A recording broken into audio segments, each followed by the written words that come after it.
In 1884, a woman named Henrietta Barnett moved into the Whitechapel slum of London's East End.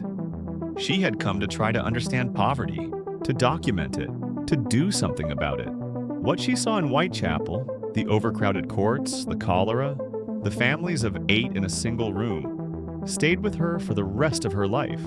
It also gave her an idea.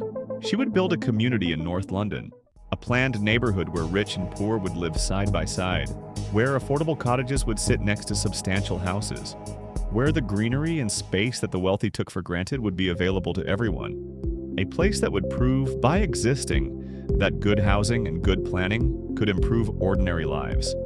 She negotiated to buy the land from Eton College. The college initially refused because she was, in their words, merely a woman. She eventually forced the purchase through a syndicate that included 2 earls, 2 lawyers, a bishop, and herself. That community she fought so hard to build is called Hampstead Garden Suburb, and on its eastern edge is a road called Winnington Road. Rightmove named the most expensive street in Great Britain, with an average asking price of £12,538,095. This episode tells the complete story of that road, what the Rightmove figures actually mean, and what they do not. What £12.5 million buys on Britain's most expensive street. The planning battle between buyers who want to demolish family homes and replace them with 5 times larger private resorts, and the heritage body whose job is to stop them. And the final closing argument, whether what Henrietta Barnett built ultimately served her vision or destroyed it. Stay to the end, because the closing thought about this road is not about price. It is about what happens when the thing you build to fight inequality becomes the proof that inequality won. The woman who built it. Henrietta Octavia Weston Barnett was born in 1851 into a comfortable London family. She did not need to spend her life in slums. She chose to.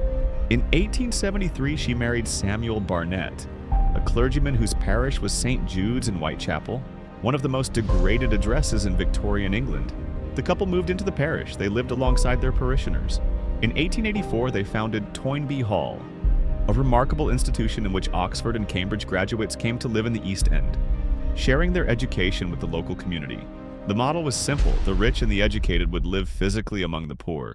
Understanding would follow. Reform would follow understanding. Toynbee Hall became the model for the entire university settlement movement.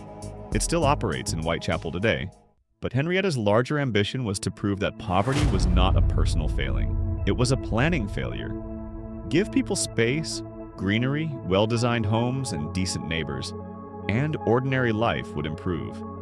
The Whitechapel slums were the problem. A well-planned garden suburb would be the proof of the solution. In 1904, she identified 243 acres of farmland north of London along the newly opened Northern Line extension to Golders Green. The land belonged to Eton College. She went to negotiate.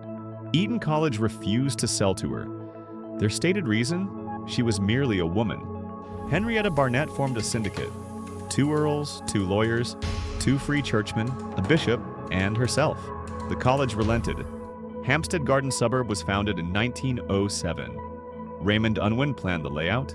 Edwin Lutyens designed the central public buildings, the church spire and free church dome that are still visible from Winnington Road today. The original brief was explicit. Cottages for working families alongside substantial homes for the wealthy. Space for everyone. Greenery for everyone. Henrietta Barnett died in 1936 and was buried in the suburb she had built.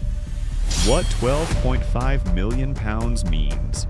In March 2026, Rightmove published its annual ranking of Britain's most expensive streets based on average asking prices.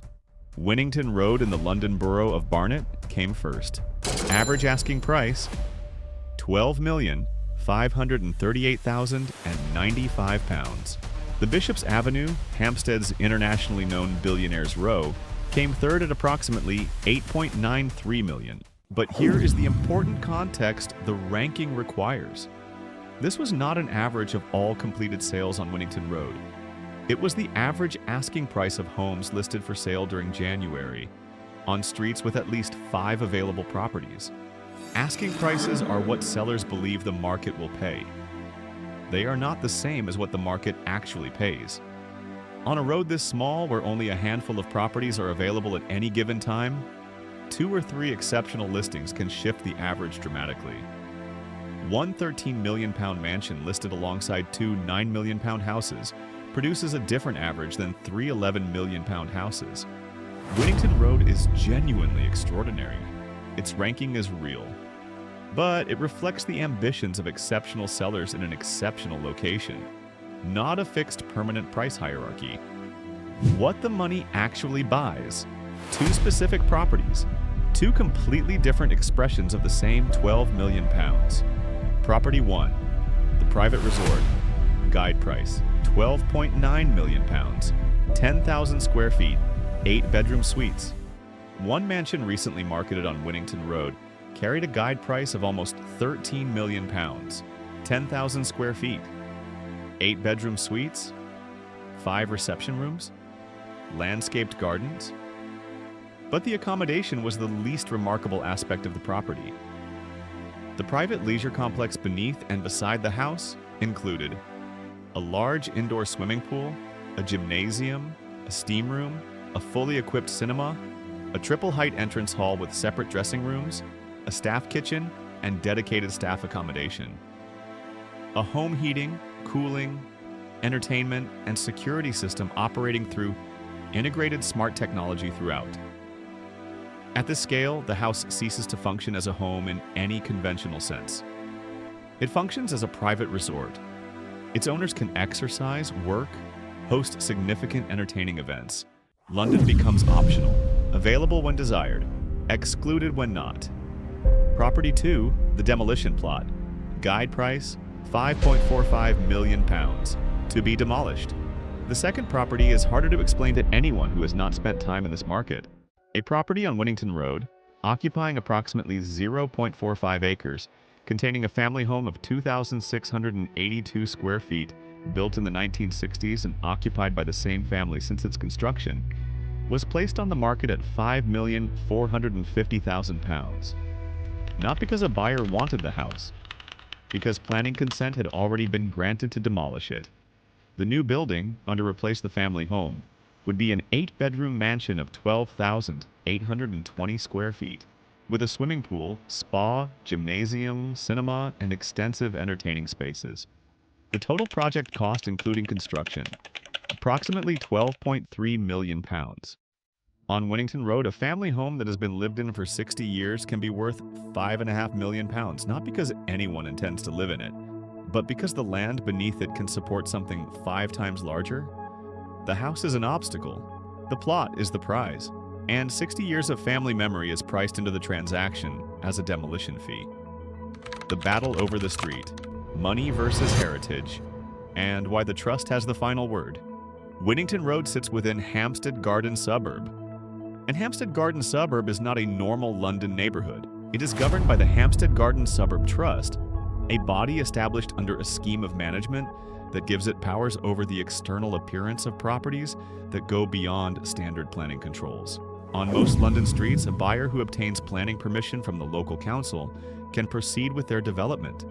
On Winnington Road, a buyer who obtains planning permission from the London Borough of Barnet may still need separate written consent from the trust before making external alterations, including changes to gardens, gates, hedges, and trees. The trust's character appraisal of Winnington Road describes the pressure being exerted by buyers seeking to extend, rebuild, and replace. It uses the term superhouses, extremely large new developments that reduce the spacing between buildings that formed part of the road's original character. Here is the specific conflict at the heart of Winnington Road in 2026. The buyers spending £12 million have, in many cases, a clear vision for what they want to build. Larger basements, modern glass extensions, underground leisure complexes, private resorts behind the existing facade, and the trust, the organization established to protect the character of a neighborhood that Henrietta Barnett spent 30 years fighting to create, is attempting to hold the line against what that money wants to do. This is not a simple conflict between wealth and bureaucracy. It is a conflict between 2 different ideas of what this street is for. Next week on Blood and Sterling, we leave North London and travel to the street that Rightmove ranked number 2. Chester Square in Belgravia, where the Grosvenor estate has maintained the same architectural standards, the same leasehold system, and the same exclusion of ordinary Londoners since the 1820s.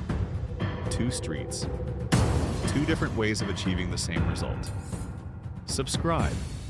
New episode every week.